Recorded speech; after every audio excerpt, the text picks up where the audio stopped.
Labāko restorānu kafiju Black Professional piedāvā.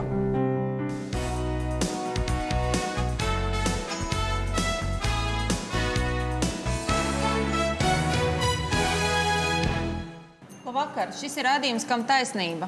Un šis ir litrs piena. Gan laukos, gan pilsētā ļaudis zina, ko nozīmē litrs piena. Un liela daļa zina, cik katrā veikalā piens maksā un cik vispār maksā preces veikalos. Un šī vakara sarunas tēma – cenas. Godīgas vai negodīgas veikalos? Šodienas tēma – vai cenas ir godīgas? Ražotāji pret pārdevējiem. Kam taisnība? Veikalos redzamās produktu cenas pircējus mēdz pat šausmināt. Tā vien šķiet, ka dārzā izaugušais neizmaksā gandrīz neko, taču nonākot tirdzniecības vietas plauktā, top gandrīz zelta vērts.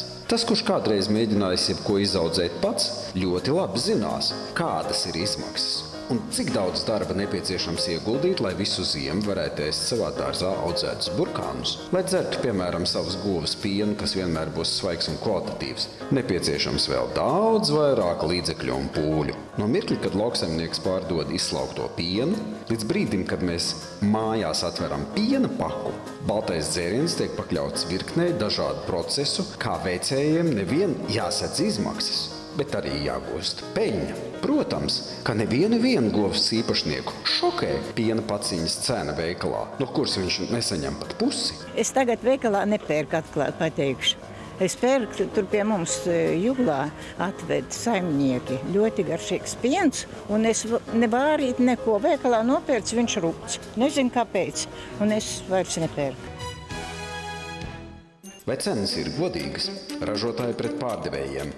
Diāna un Gustavs arī ir par un pret. Kam taisnība? Man šī vakara viesis ir Jānis Šolks. Jānis Šolks, 49 gadi, Latvijas piensaimnieku centrālās savienības priekšsēdētājs. Hobijs – medības makšķerēšana. Moto – vēlmes agrāk vai vēlāk jāpiepilda. Vai jūs zinat, cik kurā veikalā maksā piens, litrs piena? Piemēram, cik super neto maksā litrs piena, jūs zinat? Zinu. Es, piemēram, nezinu. Es aptuveni orientējos Maksimā un Ribī. Super neto veikals tika izvēlēts apskatēji tieši šodien, tāpēc, kā gatavojos šim raidījumam. Un konkrēti šo te piena Alpenrozi man izdevās nopirkt par 28 centīmiem litrā. Normāls piens. Ko jūs pētat? Jūs ejat laiku pa laikam apgaitā, paskatieties, cik kur kas maksā, kā mainās, kā... Protams, tā tas arī tiek darīts. Un tā tas arī tika izdarīts šodien. Tiesa gan bija arī citi pieni, kas bija pieejami Latvijā ražotie. To cenas bija 35 centīmi un vairāk par litru. Bet īstenībā katram produktam jau būtu jāmaksā tik, cik viņš maksā. Ir kaut kāds iespējamās atkāpes, bet šajā gadījumā piens ir lētāks par ūdeni. Un tas mums, kā pārstāvjiem, kas aizstāv piena pārstrādi un piena nozaru kopumā, nav skaidrs, kā var būt šāda cena pienā. Vai jūs kā tirgotāja pārstāvis, atvainojiet, vai jūs kā tirgotāja pārstāvis varat mums izstāstīt, kā veidojas cena? Cik ir jānopelna kuram? Ražotājiem, loģistikai? Es gribētu teikt, ka nevar teikt, cik kuram ir jānopelna. Ir katram darbam savas darba izmaksas, un mēs varam tikai skatīties, kāpēc tās darba izmaksas ir lielākas vai mazākas. Henriks Danusevičs, 53 gadi, Latvijas tirgotāju asociācijas prezidents. Hobijs – darbs. Moto – vienmēr var būt sliktāk. Cilvēki izvēlās citreiz savus iepirkumus sektos. Es pamanīju, cilvēki izvēlās tiešām uz atlaidēm un uz akcijām iet. Kā šis faktors ietekmē produktu cenu? Protams, ka katrā veikalā ir jābūt vismaz diviem pamatproduktiem. Viens ir vislētākais piens, un otrs ir vispopulārākais piens. Ja mēs runājam, piemēram, par piena kategoriju, bet runājot vēl par piena cenu, nevar salīdzināt piena iepirkumu cenu ar veikalu cenu, jo piens tiek iepirkts ar tādu tauku procentu, kāds viņš nāk no govs, un tas laikam nav 2,5, bet viņš laikam kāds 3 tiek noņemts. Kas tur tiek noņemts ražotāji? Labāk pateikt, tur krējums un citi, veidojas arī citi produkti no šī te piena, tāpēc nevar teikt automātiski, ka tā iepirkumu cena ir salīdzinām ar veikalu cenu. Tirgotāju asociācija pievērš uzmanību tam, ka viens un tas pats piens divos dažādos veikalos maksā vienkārši ļoti atšķirīgi. Un ar to pašderīgumu terminu? Tas nav būtiski, jo katram veikalam ir sava cenu politika, un piegādātāji arī piegādā par dažādām cenām.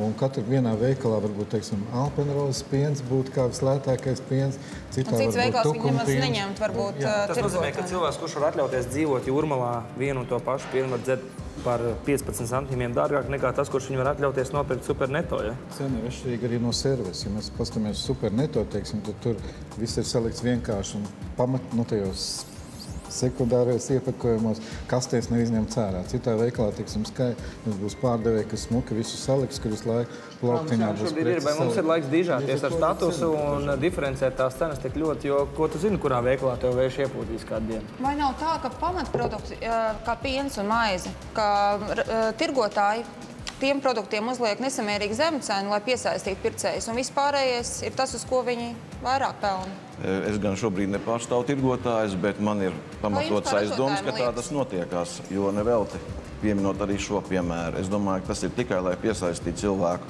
veikalam, un pēc tam tālāk jau viņš ieiedams nopirkt lēto pienu, nopirks arī pārējos produktus, kuri varbūt vairāk vai mazāk ir atbilstošā cenā. Visticamāk, ka piena un piena produktu patēriņš sabiedrībā nav mazinājies vispār.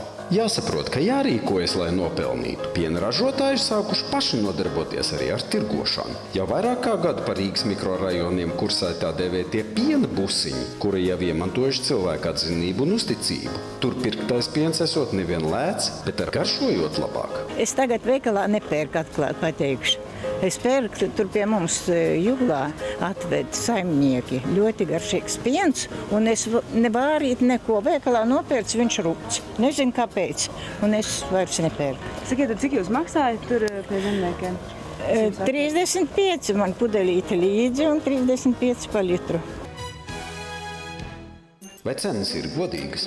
Ražotāji pret pārdevējiem. Diāna un Gustavs arī ir par un pret. Kam taisnība? Cenu veidošanās sastāv no vairākām sastāvdaļām. Jā, tātad piena iepirkuma cena, tad ir visas pārstrādes izmaksas, loģistikas izmaksas, ražotāja cena, tirdzniecības uzcenojums. Un gribu pateikt, ka pat visā pasaulē apmēram šī attiecība ir 1:3. Tas nozīmē, ka katram no šiem trijiem apritē iesaistītiem dalībniekiem pieder trešā daļa no kopējās vērtības. Ja mēs paņemam plaukta cenu un izdalām to ar 3, tad mums vajadzētu iegūt apmēram reāli vidējo piena iepirkuma cenu, otrā trešdaļa paliktu pārstrādēji un trešā tirgotājiem. Šī attiecība visā pasaulē ir diezgan līdzīga. Brīdī mēs tik un tā nonāksim pie jautājuma. Vai cena ir vai nav godīga? Jā, tirgus vai veikals. Gribētu pateikt arī to, ka piecenojums nav peļņa. Ja mēs paskatāmies pēc peļņas, tad tirdzniecība ir viena no vismaz rentablākajām nozarēm, šobrīd, kad ir tirgus saspiešanās laiks. Daļa atbildības par piena produktu cenām, protams, jāuzņemas arī tirgotājiem, kuru bizness vēl ar vienu ir pat ļoti veiksmīgs. Piemēram, Lietuvas mazumtirdzniecības tīkla operatoru kompānijai Maxima Group piederošā veikalu ķēde Maxima Latvija pērn strādājusi ar 14,7 miljonu latu lielu peļņu. Vai cenas ir godīgas? Ražotāji pret pārdevējiem. Diāna un Gustavs arī ir par un pret. Kam taisnība? Savukārt par pienu pārstrādi jāsaka, ka piena pārstrādes bizness ir perspektīvas bizness, jo lauksaimniecībā izmantojamās zemes samazinās, savukārt iedzīvotāju skaits pieaug, un līdz ar to relatīvi šis pieprasījums pēc piena ilgtermiņā kāps. Vai ir kāds pētījums par tā sauktiem zemo cenu veikaliem? Kā cilvēki iet tur? Ir pētījums par to, pēc kā cilvēki vadās, un, teiksim, ja mēs skatāmies, tikko bija pēdējais pētījums par Baltijas valstīm, tad Latvija ir tā, kur cilvēki visvairāk skatās pēc kvalitātes. Tāpēc ir labi, ka, teiksim, tika ieviests kā oficiāls prasība atdalīt to produktu, kas ir tīrais piena produkts, no tā, kur ir augu tauki klāt. Cita lieta, ka ir daudz ražotāji, kas vēl ar vienu negodprātīgi izmanto šo te iespēju palīdzam labāku produktu, un tas izstrādājums reizēm ir tik nesalasāms. Ja? Un, ja tu nepievērs uzmanību, tu vari kļūdīties un paņemt krējuma vietā krējuma izstrādājumu. Tādas lietas, diemžēl, gadās. Bet runāt par cenām vispār gribētu teikt, ka par proporcijām šobrīd nav tā, kā teica kolēģis, ka ideālā variantā šobrīd ir tā, ka tā piena cena sadalās tā, ka 38% ir tiešais ražotājs, 48% pārstrādātājiem aiziet un 14% aiziet tirgotājiem. Tie dati aptuveni sakrīt arī ar to, ko pētījusi ir savulaik Zemkopības ministrija un ir pasludinājusi oficiālā pētījumā. Savukārt runājot par piena cenām, veica Lauksaimniecības Agrārās ekonomikas institūts pētījumu par galvaspilsētām, Eiropā par 12 galvaspilsētām, un lētāk piens kā Rīgā ir tikai Helsinkos, Prāgā un Varšavā. Visās pārējās pilsētās, izskaitot Viņu un Tallinnu, piens ir dārgāks nekā Rīgā. Kas jūsuprāt to nosaka? Vai dārgais piens Eiropas pilsētās ir no Latvijas, tad arī jājautā. Jā, kā Helsinkos piens var maksāt lētāk nekā Rīgā? Tas ir atkarīgs no tā, kāda ir konkurence, kādi ir piegādātāji. Jāņem vērā, ka jo lielāka valsts, jo lētāks arī cenas. Latvijas Piensaimnieku centrālās savienības dati liecina, ka piena iepirkuma cena 2010. gada februārī paaugstinājusies par dažiem santīmiem, salīdzinot ar šī gada janvāri, un sasniegusi 173 latus 57 santīmus par tonu. Salīdzinot ar 2009. gada janvāra piena iepirkuma cenu, var secināt, ka tā pieaugusi par 9%. Tikmēr Rīgas piena kombinātam aizvadītais gads bijis bēdīgāks nekā 2008. gads. Provizoriskais apgrozījums pērn bijis 41,6 miljonus latu, kas ir par 30% mazāk kā 2008. gadā – 60,2 miljoni. Apgrozījuma samazināšanās tiek skaidrot ar piena produktu mazumtirdzniecības cenu pazemināšanos par 30%. Apgrozījums tonnās samazinājies tikai par 10%. Vai cenas ir godīgas? Ražotāji pret pārdevējiem. Diāna un Gustavs arī ir par un pret. Kam taisnība?